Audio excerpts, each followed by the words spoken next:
नमस्कार दोस्तों, स्वागत है आपका आज के इस सेशन में। देखिए, करंट अफेयर्स की 2 वीडियो मेरी पहले भी आ चुकी है। ये आज तीसरा वीडियो है। तो इसमें भी हम लोग बहुत इंपॉर्टेंट करंट अफेयर जुलाई मंथ के करने वाले हैं। मुझे उम्मीद है कि आपको इससे बेनिफिट मिल रहा होगा, इस करंट एक्सप्रेस की जो सीरीज मैं ला रहा हूँ उससे। ठीक है, तो मुझे उम्मीद है आप सबको अच्छा लग रहा होगा।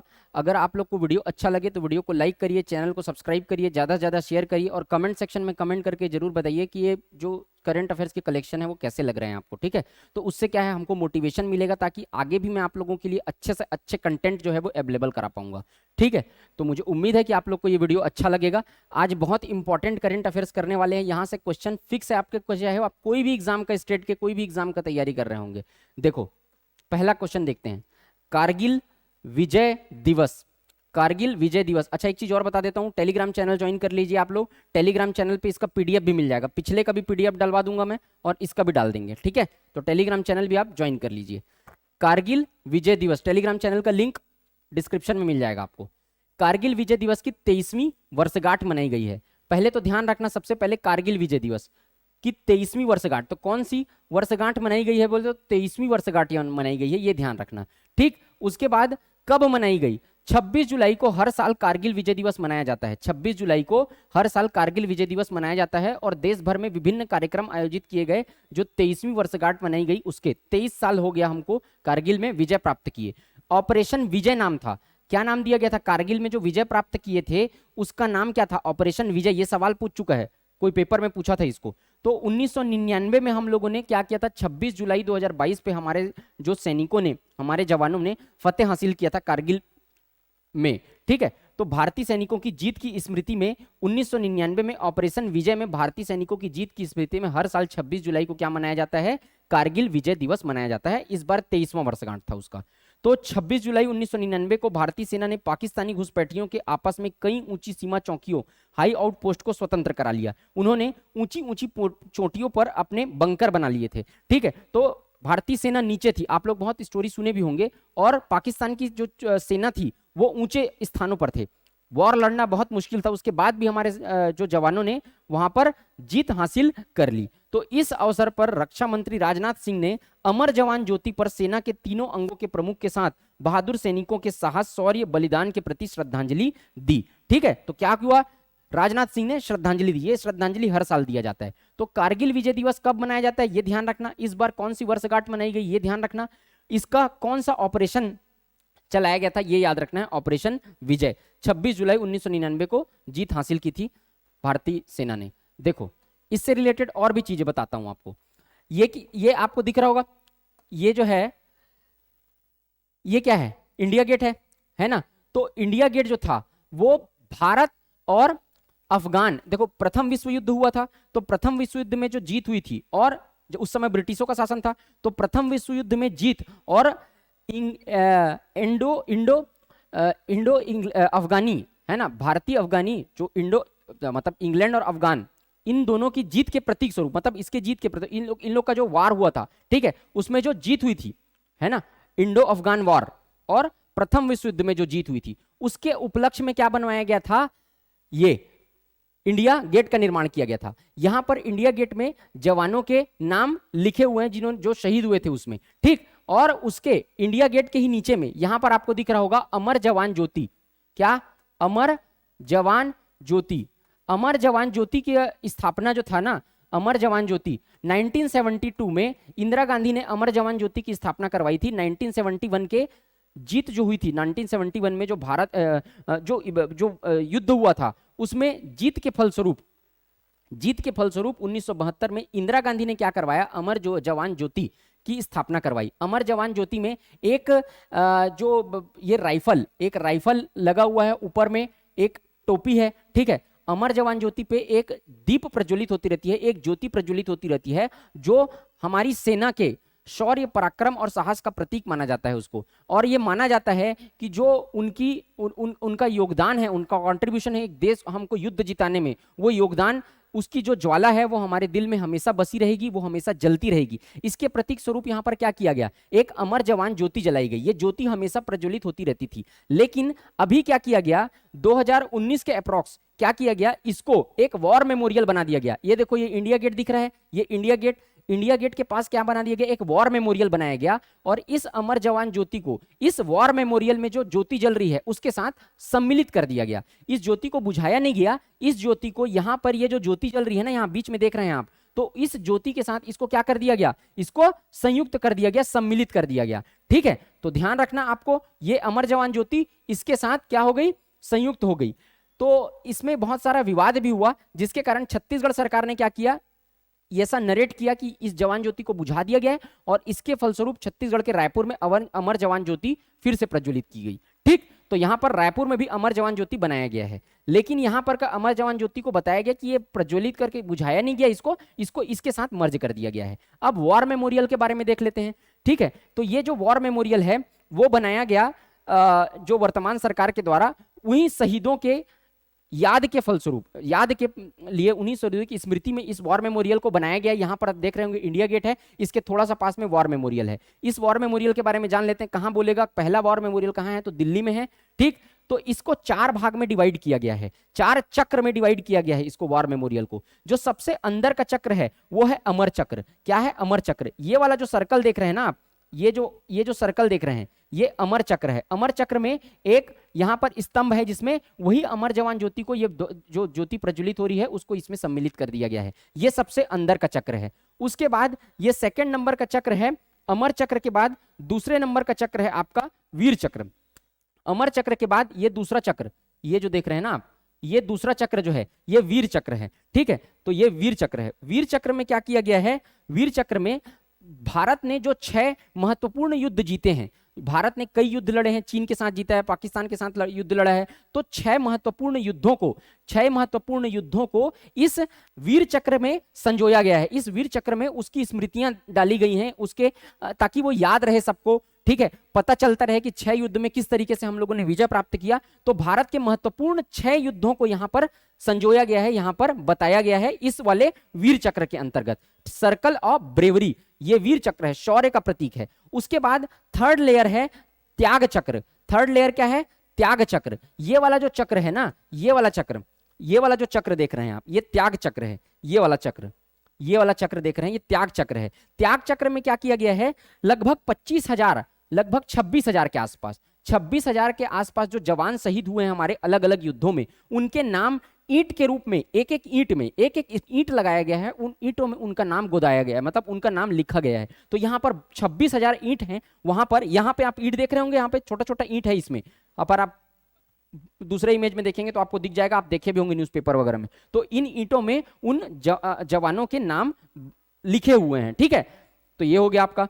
और एक सबसे लास्ट चक्र है रक्षा चक्र। 4 चक्र है, तो लास्ट का चक्र है रक्षा चक्र। इस रक्षा चक्र में लगभग 600 पेड़ लगाए गए हैं। ये वाला जो देख रहे हैं ना आप, ये है रक्षा चक्र, सबसे आउटर सर्कल। यहां पर रक्षा चक्र में 600 पेड़ लगाए गए हैं। वो 600 पेड़ इस बात को सुनिश्चित करते हैं कि हमारे जो जवान हैं वो हमारी सीमाओं की रक्षा कर रहे हैं। तो जवान सीमाओं की रक्षा कर रहे हैं, इसके प्रतीक स्वरूप 600 पेड़ लगाए गए हैं और एक एक पेड़ एक एक जवान को सूचित करते हैं। तो ये 4 चक्र में बांटा गया है। सबसे पहला चक्र कौन सा, अमर चक्र, दूसरा वीर चक्र, तीसरा त्याग चक्र और चौथा रक्षा चक्र। इसको कभी भी सवाल में पूछ सकता है, इसके बारे में सारी जानकारी मैंने आपको दे दी है। ठीक, तो ये कारगिल विजय और अन्य विजयों से संबंधित ये तथ्य था। ठीक, इसको ध्यान रखेंगे, समझ में आया ना आपको। अब देखते हैं नेक्स्ट। देखो, statue of peace. Statue of peace के बारे में 2 चीज याद रखना। 2 स्टैच्यू ऑफ पीस है भारत में। पहला हैदराबाद में है एक ठो, बताऊंगा उसके बारे में। और दूसरा है स्टैच्यू ऑफ पीस आपका यहाँ, कहाँ, ये जो ये बनाया गया आपका जम्मू कश्मीर में। ठीक है, कहाँ बनाया गया, ये जम्मू कश्मीर में बनाया गया है। जम्मू कश्मीर के श्रीनगर में वैदिक दार्शनिक, देखो स्थापित प्रतिमा किसकी, स्वामी रामानुजाचार्य की। ये जो प्रतिमा है ये 4 फुट ऊंची है, 4 फुट ऊंची है। किसकी प्रतिमा है, स्वामी रामानुजाचार्य की प्रतिमा है। स्टैच्यू ऑफ पीस शांति का प्रतीक के रूप में। ठीक है, ठीक, तो निर्मित किससे, शुद्ध सफेद मकराना के, मरकाना या मरकाना एक ही है। यहां पर प्रसिद्ध संगमरमर मिलता है, तो सफेद शुद्ध मकराना के संगमरमर से इसको बनाया गया है। यहां देख रहे होंगे सफेद संगमरमर, मकराना का संगमरमर भारत में पूरा प्रसिद्ध है संगमरमर के लिए। तो मकराना या मरकाना के संगमरमर से इसको बनाया गया है। इसकी ऊंचाई पूछ सकता है आपको, 4 फीट इसकी ऊंचाई है, 4 फीट। इसका वजन 600 किलो है। 7 जुलाई 2022 को अभी वर्तमान में केंद्रीय गृह एवं सहकारिता मंत्री अमित शाह ने कॉन्फ्रेंसिंग के माध्यम से जम्मू कश्मीर के श्रीनगर में वैदिक दार्शनिक और समाज सुधारक स्वामी रामानुजाचार्य की शांति प्रतिमा स्टेच्यू ऑफ पीस का अनावरण किया। तो 2-3 फैक्ट याद रखना, कहां है? जम्मू कश्मीर में है, श्रीनगर में। ठीक, तो कितना फीट है? 4 फीट है। कहां के संगमरमर से बना हुआ है? मकराना या मरकाना के संगमरमर से बना हुआ है। इसके अलावा एक चीज और याद रखना, सहकारिता मंत्रालय, सबसे नया मंत्रालय बनाया गया है सहकारिता मंत्रालय, जिसके मंत्री कौन है? अमित शाह को बनाया गया है। तो नवीनतम मंत्रालय सहकारिता मंत्रालय है, जिसके मंत्री बनाए गए हैं कौन? अमित शाह जी। ठीक, तो स्टेच्यू ऑफ पीस से संबंधित इतना चीज आप याद रखेंगे। अब और आपको बता देता हूं कि स्टेच्यू ऑफ पीस और कहां है। मैं आपको क्या बताया, 2 स्टेच्यू ऑफ पीस हैं। एक और स्टेच्यू ऑफ पीस है राजस्थान के पाली के जेतपुरा में। ठीक है, तो राजस्थान के पाली के जेतपुरा में एक और स्टेच्यू ऑफ पीस है, शांति की प्रतिमा है। ठीक है, वो किसके नाम पे बनाया गया है? जैन आचार्य विजय वल्लभ सुरीश्वर जी महाराज के सम्मान में। याद रखना, जो श्रीनगर का स्टेच्यू ऑफ पीस है वो रामानुजाचार्य के सम्मान में बनाया गया है, जबकि राजस्थान का जो शांति की प्रतिमा है, स्टेच्यू ऑफ पीस है, वो विजय वल्लभ सुरीश्वर जी महाराज के सम्मान में बनाया गया है। इनकी स्मृति में विजय वल्लभ सुरीश्वर या वल्लभसूरी की 151वीं जयंती के अवसर पर इसका क्या किया गया? उद्घाटन किया गया। ये उनकी प्रतिमा है, विजय वल्लभ सुरीश्वर की प्रतिमा है। 151 इंच है, यानी 12.6 फीट ऊंची प्रतिमा है। जो प्रतिमाएं बनती है ना ऊंची ऊंची, उनका हाइट भी पूछता है कभी कभी, तो इसलिए सारे हाइट को कवर कर रहा हूं। 151 इंच अर्थात 12.6 फीट इस ऊंची की प्रतिमा है। और इस शांति की प्रतिमा का निर्माण अष्ट धातु यानी 8 धातुओं से मिलकर करके किया गया है। 8 धातु, जिसमें तांबा जो है वो प्रमुख धातु है। ठीक है, तो किस मूर्ति की प्रतिमा में अष्ट धातु का प्रयोग किया गया? तो स्टेच्यू ऑफ पीस राजस्थान के जेतपुरा में जो है उसमें। और मुख्य धातु 8 धातुओं का प्रयोग किया गया है, जिसमें मुख्य धातु क्या है? तांबा है। क्या है? तांबा है। ये याद रखना भाई, तांबा है। और ये उनका प्रतिमा है, विजय वल्लभ सुरीश्वर। इसके अलावा ये याद रखना, रामानुजाचार्य, जो पिछले वाले स्लाइड में बताया था, रामानुजाचार्य कौन से धर्म के प्रतिपादक थे? कौन से? विशिष्ट द्वैतवाद।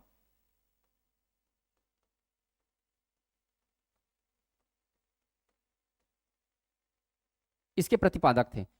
इसको कई बार पूछा है। रामानुजाचार्य विशिष्ट द्वैतवाद के प्रतिपादक थे। ठीक, याद रखना।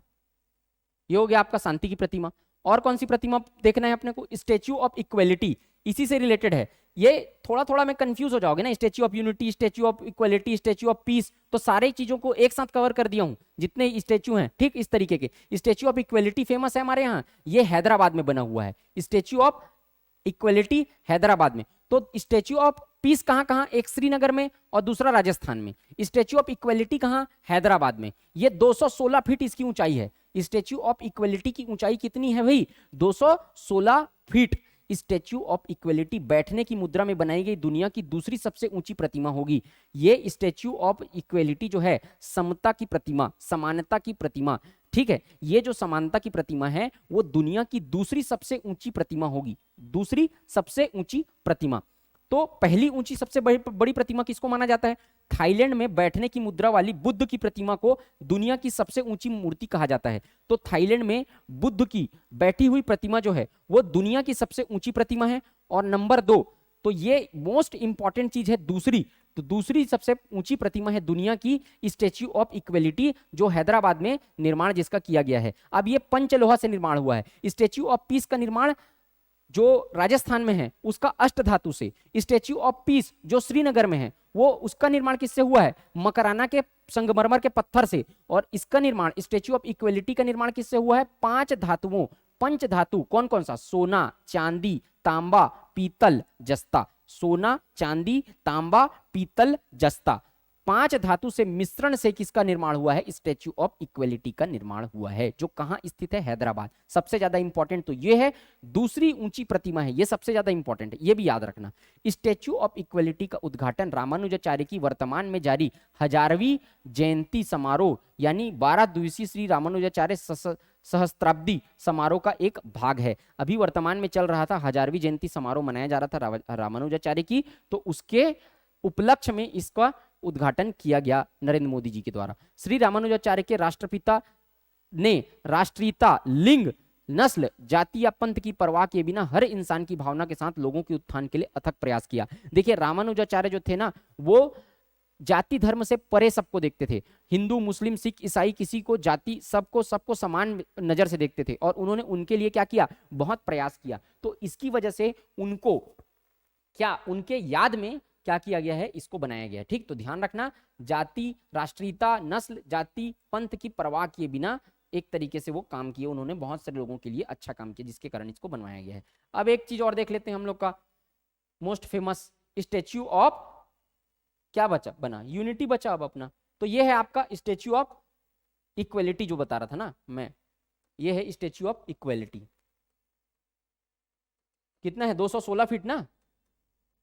ठीक, अब ये वर्ल्ड टॉलेस्ट स्टेच्यू, विश्व का सबसे बड़ा statue, statue of unity, statue of unity. तो यहां देखो 182 मीटर स्टेच्यू ऑफ यूनिटी, ये कहां है, गुजरात में। ये कहां है, गुजरात में, गुजरात के केवड़िया जिले में, गुजरात के केवड़िया जिले में। सरदार सरोवर बांध है ना, सरदार सरोवर बांध के पास ही है ये। ठीक, तो यहां पर 182 मीटर स्टेच्यू ऑफ यूनिटी। उसके बाद second number spring temple, Buddha, Buddha का जो चाइना में टेम्पल है वो सेकंड नंबर, ये जो बुद्ध की प्रतिमा है वो दूसरे नंबर की सबसे ऊंची प्रतिमा है पूरे विश्व में। तीसरे नंबर की 108 मीटर ऊंची, ये जो चीन में है, गुनियान ऑफ मनशान, ये जो है तीसरे नंबर की सबसे ऊंची प्रतिमा है। 93 metre statue of liberty US में, ये मसाल लिए खड़े हैं, वो चौथे नंबर की सबसे ऊंची प्रतिमा है। 91 metre the Motherland Calls, Russia में एक प्रतिमा है और एक है ब्राजील में। ठीक है, तो ये जो है वो ये 1 2 3 4 5 6, सबको याद रखने का जरूरत नहीं है, फिर भी आपको बता दिया, ये सबसे टॉलेस्ट प्रतिमा है स्टेच्यू ऑफ यूनिटी। तो जितना भी statue of peace, statue of unity, statue of equality, ये सब पता चल गया आप लोगों को, तो ये ध्यान रखना आप लोग। ठीक, क्लियर। अब देखते हैं, समझ में आ रहा है ना सारी चीजें, कमेंट करके आप लोग जरूर बताएंगे भाई कि आप लोग को कैसा लगा वीडियो। ठीक है, अब देख लेते हैं नेचिपू सुरंग के बारे में। ये सुरंग अभी बहुत फेमस है, नेचिपू सुरंग। नेचिपू सुरंग कहाँ बनाया गया है, नेचिपू सुरंग कहाँ बनाया गया है, अरुणाचल प्रदेश में स्थित है। अरुणाचल प्रदेश में है स्थित क्या, नेचिफू सुरंग। ये सुरंग 5700 फीट की ऊंचाई पर पश्चिम कामेंग जिले में बालीपारा चारद्वार तवांग रोड पर स्थित है। सबसे ज्यादा इंपॉर्टेंट याद रखना कहां स्थित है, अरुणाचल प्रदेश में स्थित है। और कौन से दर्रे में स्थित है ये भी ध्यान रखना है। तो ये 500 मीटर लंबी डी आकार की टनल है। ठीक, कौन से आकार की टनल है, डी आकार की, इस तरीके से बनाया गया है इसको, है ना, ऐसे घूम के बनता है, ऐसा जाता है, इधर से एंट्री है, इधर से एग्जिट है। तो डी आकार की डबल लेन सुरंग है। सुरंग में दो तरफा यातायात की सुविधा, डबल लेन है, एक साइड जाने का एक साइड आने का। सुरंग की परिकल्पना नेचिफू दर्रे के आसपास अत्यधिक धुंधली परिस्थितियों से निजात दिलाने के लिए की गई। देखिए नेचिफू दर्रा कहाँ है, अरुणाचल प्रदेश में है। तो नेचिफू दर्रा के आसपास जो था ना वो बहुत धुंधला हिस्सा रहता था, मतलब धुंधला रहता था, सामने दिखता नहीं था कुछ। तो उससे निजात पाने के लिए क्या किया गया, एक टनल बना दिया गया। तो वो धुंध से, वहां जो धुंध आता था उससे बचत मिल गई। ठीक है, तो यहाँ पर क्या है, नेचिफू दर्रा। नेचिफू दर्रा कहाँ है, अरुणाचल प्रदेश। अरुणाचल प्रदेश में और कौन कौन से दर्रे हैं, बोमडीला, अभी ज्योग्राफी पढ़ा रहा हूं उसमें बताया हूं, बोमडीला,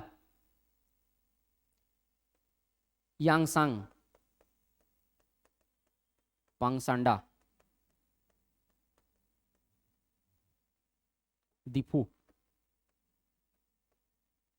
ठीक, ये सब दर्रे, बोमडीला, यांगसांग, पांगसांडा, दीफू। बम्बई चले यांगसांग दीपा, इसका ट्रिक है, बम्बई चले यांगसांग दीपा, बम्बई चले, बम्बई चले यांगसांग दीपा, यांगसांग और पांगसांडा, पांगसांडा हो गया। तो ये यहीं पे ये उसका ट्रिक है, ये बम्बई चले यांगसांग दीपा, बोमडीला दर्रा है ना, यांगसांग, पांगसांडा और दीफू, ये चारों दर्रे कहाँ हैं, अरुणाचल प्रदेश के हिस्से हैं। इसके अतिरिक्त ये जो दर्रा है, ये कौन सा, नेचिफू दर्रा, ये भी यही, कौन से दर्रे में स्थित है उसको याद रखना।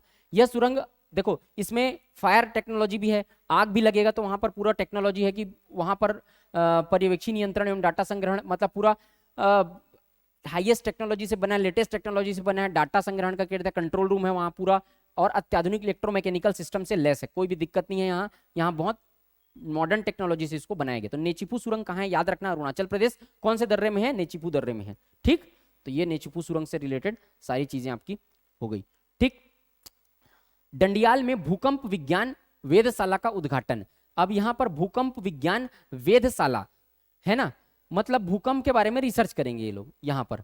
तो भूकंप विज्ञान वेधशाला का उद्घाटन कहाँ किया गया है? उधमपुर में। 21 जून 2022 को केंद्रीय मंत्री डॉक्टर जितेंद्र सिंह ने केंद्र शासित प्रदेश जम्मू कश्मीर के उधमपुर जिले में भूकंप विज्ञान वेधशाला का उद्घाटन किया। यहां पर भूकंप से संबंधित रिसर्च किए जाएंगे। ये कहां है? जम्मू कश्मीर के डंडियाल में स्थित है। जम्मू कश्मीर के डंडियाल में, डंडियल जम्मू कश्मीर, ठीक है। भूविज्ञान मंत्रालय द्वारा इसकी स्थापना की गई है। यह जम्मू कश्मीर में स्थापित तीसरा भूकंप वेधशाला है। 2 ठो इसके पहले और हैं। इस वेधशाला में उधमपुर, डोडा, किश्तवाड़, रामबन और अन्य जिलों की भूकंप की स्थिति का रिकॉर्ड रखा जाएगा। भूकंप की स्थिति कहां कहां भूकंप कितना आया उसका रिकॉर्ड रखा जाएगा। उससे निजात पाने के लिए, उससे रिकवर करने के लिए कैसे कैसे क्या क्या प्लानिंग किया करना है वो यहीं से डिसाइड होगा, ठीक। तो ये सिर्फ आपको यहां से ये पूछ सकता है कि भूकंप नियंत्रण प्रयोगशाला अभी वर्तमान में कहां स्थापित की गई है? तो जम्मू कश्मीर में, ठीक। अब देखो, राष्ट्रीय जनजाति अनुसंधान संस्थान, जनजाति से संबंधित तो क्वेश्चन पूछा ही जाता है। तो जनजातीय अनुसंधान संस्थान, तो राष्ट्र, देखो जनजातियों से संबंधित जो भी डिसीजन ले रहा रहेगा वो इस अनुसंधान संस्थान के माध्यम से लिया जाएगा, ठीक। और उनके बारे में, उनको क्या क्या दिक्कत हो रहा है, उनको उस दिक्कत से कैसे निकालना है, इसके जो डिसीजन लिया जाएगा, वो प्लानिंग किया जाएगी, वो अनुसंधान संस्थान से किया जाएगा। तो 7 जून 2022 को केंद्रीय मंत्री एवं सहकारिता मंत्री अमित शाह ने नई दिल्ली में राष्ट्रीय जनजातीय अनुसंधान संस्थान का उद्घाटन किया, न्यू दिल्ली। ये याद रखना कि कहां उद्घाटन किया, यही सबसे मोस्ट इंपॉर्टेंट क्वेश्चन है। व्यापम में इसी तरीके से सवाल आते हैं, पीएससी में भी इसी तरीके से आएंगे। राष्ट्रीय स्तर का प्रमुख संस्थान है, और राष्ट्रीय स्तर का प्रमुख संस्थान शैक्षणिक, कार्यकारी और विधायी क्षेत्रों में जनजातीय चिंताओं और मुद्दों और मामलों का मुख्य केंद्र होगा। मतलब मैं क्या बताया अभी, उन मामलों में उनको कोई दिक्कत हो रहा है तो उसको प्रॉब्लम को सॉल्व कैसे किया जाएगा, और सारी चीजें जो जनजाति से संबंधित देखी जाएंगी वो इन्हीं अनुसंधान संस्थान में देखा जाएगा, ठीक है। तो ये इंपॉर्टेंट है।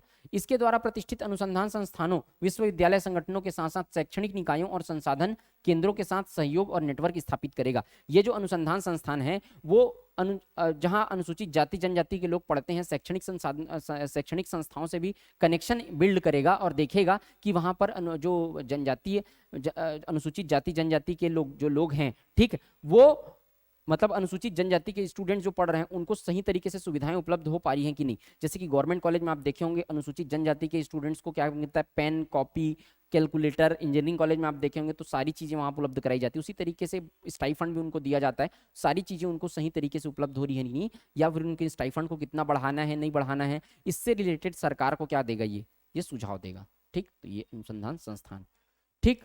इसके बाद आप लोग ये सवाल सॉल्व करेंगे, आप लोग इस सवाल को सॉल्व करेंगे। ये मैं पिछले बार जो पिछला क्लास लिया था उसमें थ्योरी को बताया था इसके। हर घर तिरंगा अभियान, अभी 15 अगस्त में आप लोगों ने तिरंगा फहराया भी होगा इसी अभियान के तहत। तो हर घर तिरंगा राष्ट्रीय अभियान के संबंध में कौन सा कथन सही, क्या पूछ रहा है, ये सही नहीं है, सही नहीं है, मतलब कौन सा कथन पूछ रहा है, गलत है पूछ रहा है। तो ए ऑप्शन क्या है, 75वें स्वतंत्रता दिवस के अवसर पर यह अभियान शुरू होगा। बी, इस अभियान की शुरुआत संस्कृति मंत्रालय आजादी के अमृत महोत्सव के तहत करेगा। ये ऑप्शन सही है, ये भी ऑप्शन सही है। इस अभियान का उद्देश्य लोगों में देशभक्ति की भावना जागृत करना और तिरंगे के प्रति जागरूकता लाना है, ये भी सही है। डी, रक्षा मंत्री राजनाथ सिंह ने राष्ट्रीय ध्वज तिरंगा के सम्मान में इस अभियान को स्वीकृति प्रदान की। ये ऑप्शन गलत है क्योंकि अमित शाह ने दिया है, ये बताया था मैं, अमित शाह। कब से कब तक चला ये, 13 से 15 अगस्त। इसके तहत बांटे गए झंडे वगैरह, और झंडा आप लोगों ने अपने घर पे लहराया भी होगा। तो ये इसी हर घर तिरंगा अभियान के तहत किया गया है। ये बहुत इंपॉर्टेंट है, हाईलाइटेड है, ध्यान रखना। तो यहाँ पर ऑप्शन डी इसका राइट आंसर हो जाएगा, मतलब इस चारों ऑप्शन में वो गलत है ना। नेक्स्ट देखें, प्रधानमंत्री द्वारा मस्तिष्क अनुसंधान केंद्र का उद्घाटन। मस्तिष्क अनुसंधान केंद्र, देखिए अभी आप लोग देखे होंगे कि साइकोलॉजी से रिलेटेड बहुत सारी दिक्कतें आ रही हैं सबको। आजकल तो ऐसा हो गया कि छोटे छोटे बच्चों की स्कूल में साइकेट्रिस्ट रखने पड़ रहे हैं, डॉक्टर रखने पड़ रहे हैं, मनोचिकित्सक रखने पड़ रहे हैं। इतने डिप्रेशन में आ रहे हैं बच्चे, 18 साल 17 साल के बच्चे सुसाइड कर रहे हैं, इतने तनाव में आ जाते हैं, इतना बर्डन ज्यादा बढ़ गया है। या ये यूं कहिए कि विपरीत परिस्थितियों से झेलने की, विपरीत परिस्थितियों को सामना करने की ताकत जो है वो कमजोर हो रही है युवा पीढ़ी में, या बच्चों में कह लिए, या युवा, वही तो युवा बनेंगे ना, तो वही युवा पीढ़ी में विपरीत परिस्थितियों को झेलने की क्षमताएं कम होती जा रही हैं। जिसके कारण से क्या हो रहा है, मनोचिकित्सकों का कारोबार बढ़ता जा रहा है। यहाँ पर साइकेट्रिस्ट वैसे जरूरत है, लेकिन फिर भी बच्चे इतना तनाव लेने लग गए हैं कि सुसाइड करने लग गए हैं। एग्जाम में फेल हो जाते हैं तो सुसाइड कर लेते हैं, बताओ, छोटे छोटे बच्चे। तो इस तरीके से चीजें होती जा रही हैं, जिसके कारण क्या किया गया है, मस्तिष्क अनुसंधान केंद्र का उद्घाटन किया गया है, जिससे ये रिसर्च करेगा कि क्यों इस तरीके के तनाव हो रहे हैं, इससे बचा कैसे जाए, है ना। तो ये सब अनुसंधान रिसर्च करने का काम इसके माध्यम से किया जाएगा। तो 20 जून 2022 को प्रधानमंत्री नरेंद्र मोदी ने बेंगलुरु कर्नाटक, हाईलाइट किया हूं इसको इसीलिए, ये कहां है ये देखना है भाई, आपको कहां है वो देखना है, यही पूछेगा। बेंगलुरु कर्नाटक के बेंगलुरु में मस्तिष्क अनुसंधान केंद्र का उद्घाटन किया, कहां, आईआईएससी बेंगलुरु में, आईआईएससी बेंगलुरु में मस्तिष्क अनुसंधान केंद्र का उद्घाटन किया गया। ये यही पूछेगा कि कहां किया गया, आईआईएससी बेंगलुरु में किया गया। इसमें उम्र से संबंधित मस्तिष्क विचारों के समाधान हेतु साक्ष्य आधारित जन स्वास्थ्य उपचार मुहैया कराने के उद्देश्य से महत्वपूर्ण अनुसंधान पर यह ध्यान केंद्रित करेगा, उसको उपलब्ध कराएगा। इन शॉर्ट मैं जो बोला हूं वही है। इसमें मस्तिष्क से संबंधित कोई बीमारी, कोई दिक्कत हो रहा है, साइकेट्रिस्ट को भेज के उसको क्या करेंगे, वो लोग सॉल्व करने का प्रयास करेंगे, रिसर्च करेंगे कि किस तरीके से इसको सुलझाया जा सकता है, ठीक है, और हमारे देश की युवा पीढ़ी को बचाया जा सकता है, ठीक।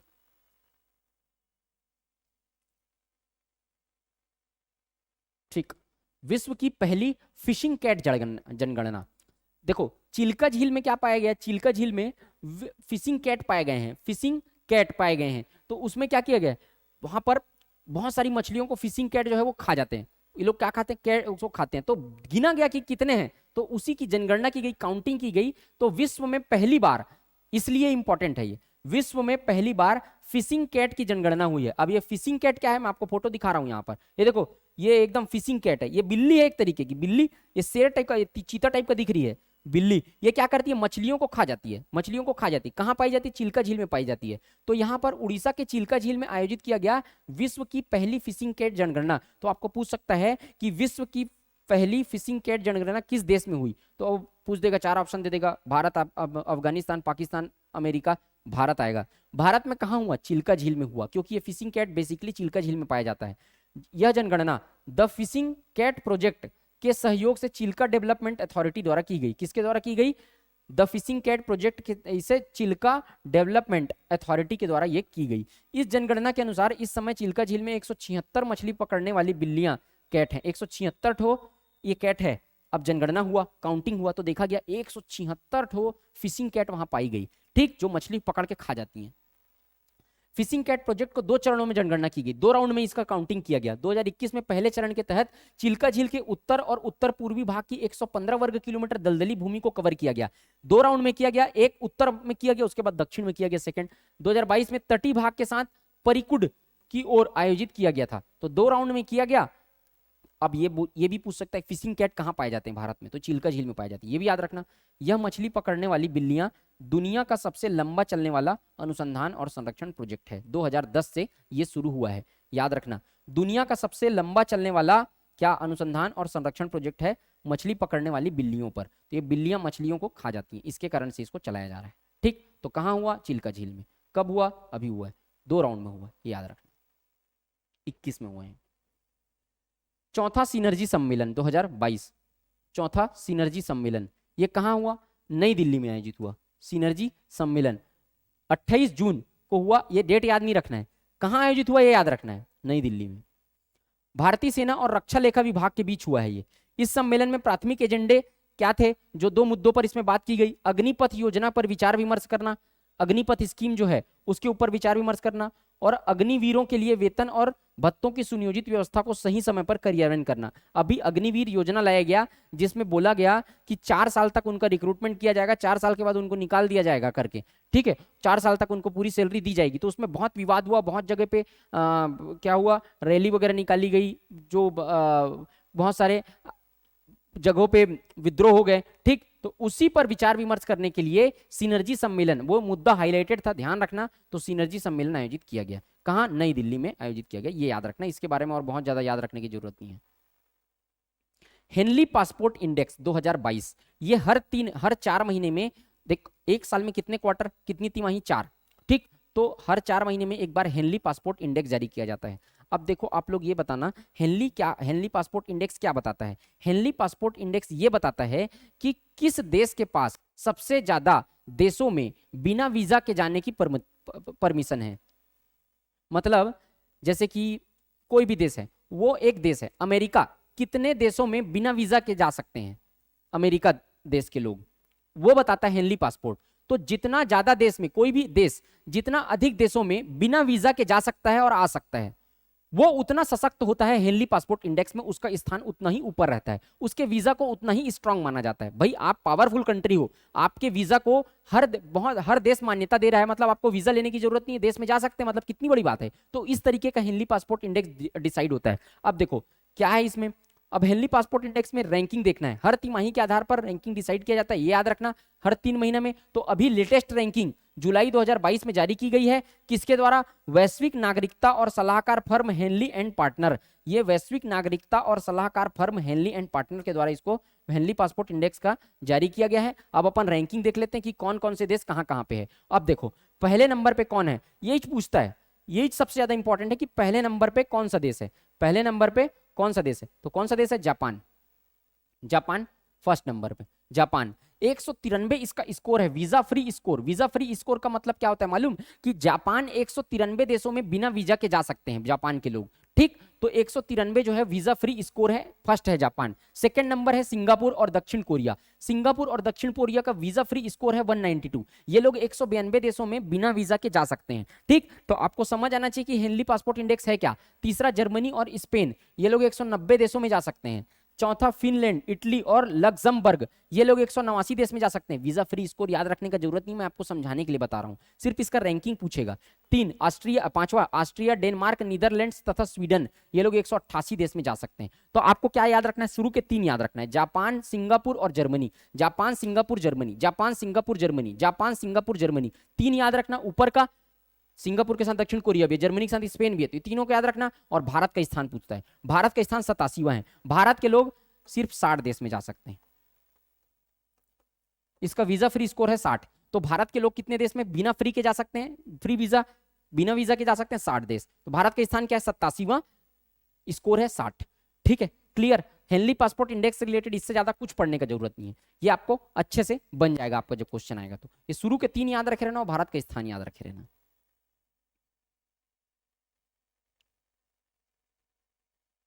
उद्यमिता पखवाड़ा, उद्यमिता पखवाड़ा, देखिए आप जानते हैं वर्तमान सरकार जो है वो उद्यमिता को बढ़ावा देने की कोशिश कर रही है, रोजगार लेने पर नहीं रोजगार देने पर भरोसा रखती है आज के डेट में, ठीक।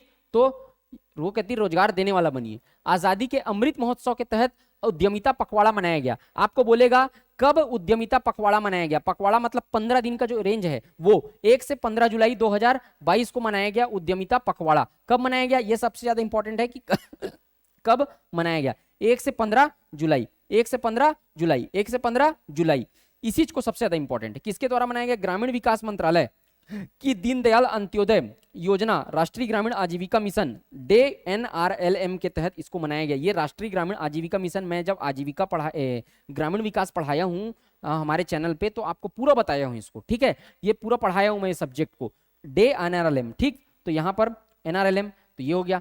उद्देश्य क्या है? देश भर में ग्रामीण क्षेत्रों में गैर कृषि आजीविका के तहत उद्यम विकास और उद्यमिता विकास को महत्व को उड़ा। देखो गैर कृषि क्षेत्र में लोगों की निर्भरता बढ़ाना। भारत की 80% जनसंख्या जो है वो कृषि क्षेत्र में निर्भर है, प्राइमरी सेक्टर पे निर्भर है। देखो कोई भी अर्थव्यवस्था को विकासशील से विकसित होने के लिए डेवलप्ड कंट्री जितनी भी है ना, जैसे कि अमेरिका है, स्विट्जरलैंड है, जापान है, चाइना है, जो डेवलप्ड कंट्री के अंतर्गत आते हैं, विकसित देश के अंतर्गत आते हैं, उनकी अधिकतम अर्थव्यवस्था या लगभग पूर्ण अर्थव्यवस्था टर्सरी क्षेत्र पर निर्भर है, तृतीयक क्षेत्र पर निर्भर है। और भारत एक विकासशील देश है क्योंकि इसकी जनसंख्या मैक्सिमम प्राइमरी सेक्टर पर निर्भर है। तो जैसे जैसे भारत विकसित होता जाएगा वैसे वैसे उसकी जनसंख्या जो है प्राइमरी से सेकेंडरी पे ट्रांसफर होगी और सेकेंडरी से टर्सरी पे ट्रांसफर होगी। ये बड़े बड़े इकोनॉमिस्ट लोग कहते हैं कि जो भी देश विकसित देश होता है उसकी मैक्सिमम अर्थव्यवस्था तीसरे क्षेत्र पर यानी सेवा क्षेत्र पर कार्यरत रहती है। भारत की मैक्सिमम जनसंख्या अभी कृषि क्षेत्र अर्थात प्राथमिक क्षेत्र पर कार्यरत है। अब ये जैसे जैसे ट्रांसफर होते जाएगा वैसे विकासशील से विकसित बनता जाएगा भारत। तो यहाँ पर इसी ग्रामीण क्षेत्र में कृषि क्षेत्र पर निर्भरता को कम करना इसका मुख्य उद्देश्य है उद्यमिता पखवाड़ा को। और DNRLM का भी वही उद्देश्य है, लोगों को क्या करना है ना, राष्ट्रीय ग्रामीण आजीविका मिशन, लोगों को रोजगार उपलब्ध कराना जिससे अपने पैर पे खड़े हो सके और स्वावलंबी बन सके। ठीक है, समझ आया? समझ आ रहा है ना? बहुत इंपॉर्टेंट है, सबसे इंपॉर्टेंट याद रखना 1 से 15 जुलाई 2022 इसका रखा गया है। ठीक। अब देखो ये क्वेश्चन बनाएंगे आप लोग। 18 जुलाई 2022 को किसने संघ लोक सेवा आयोग यूपीएससी के नए सदस्य के रूप में पद और गोपनीयता की शपथ ली? बनाओ इसको। संजय अग्रवाल, लेफ्टिनेंट जनरल सेवानिवृत्त राज शुक्ला, सी संजय श्रीनेता या डॉक्टर वेद प्रकाश शुक्ला? बनाओ।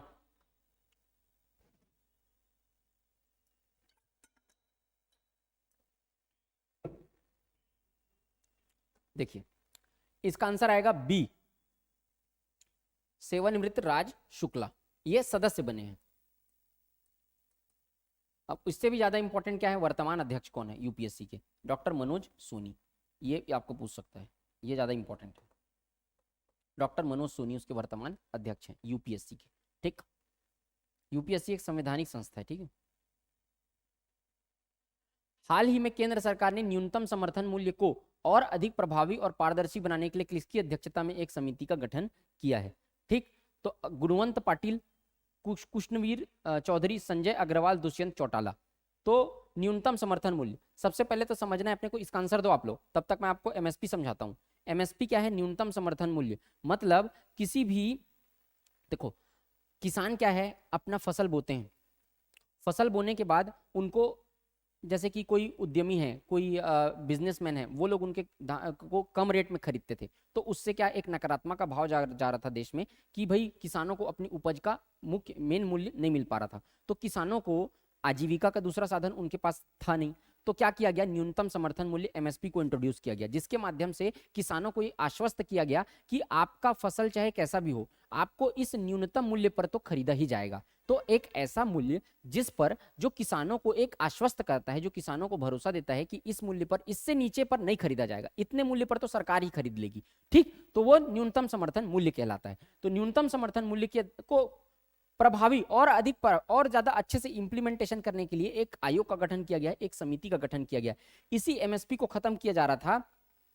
अभी जो एक किसान बिल आया था, तो इसके विरोध में किसान लोग समर्थन किए थे। तो गुणवंत पाटिल, कृष्णवीर सिंह, संजय अग्रवाल, ये आंसर आएगा सी, संजय अग्रवाल।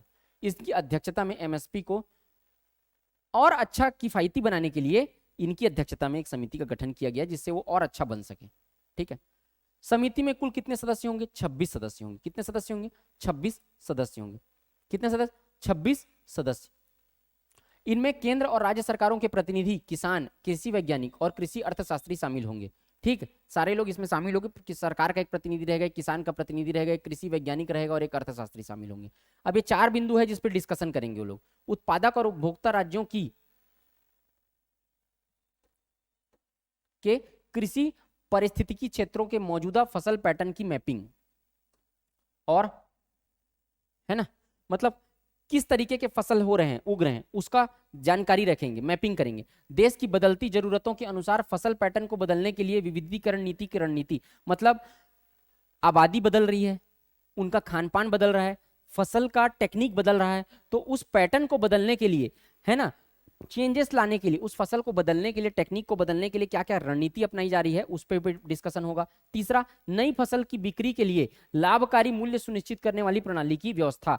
नए फसल को बेचना है अगर, तो उसके लिए क्या है? लाभकारी मूल्य सुनिश्चित करने के लिए, एमएसपी को और किफायती बनाने के लिए एक नया टेक्नोलॉजी को इंट्रोड्यूस किया जाएगा। और सूक्ष्म सिंचाई योजना पर समीक्षा और सुझाव। सूक्ष्म सिंचाई योजना बहुत प्रसिद्ध योजना है। सूक्ष्म सिंचाई योजना के तहत बहुत ज्यादा लाभ हो रहा है किसानों को, तो उसको और भी क्या किया जाएगा? प्रभावी बनाया जाएगा। ठीक है, क्या किया जाएगा? प्रभावी बनाया जाएगा।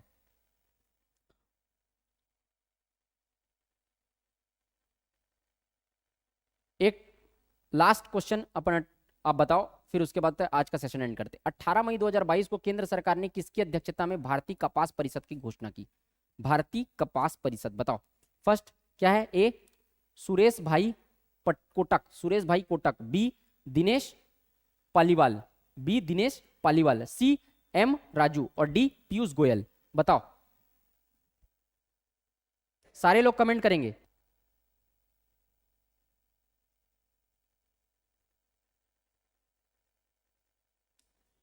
देखो इसका आंसर क्या आएगा?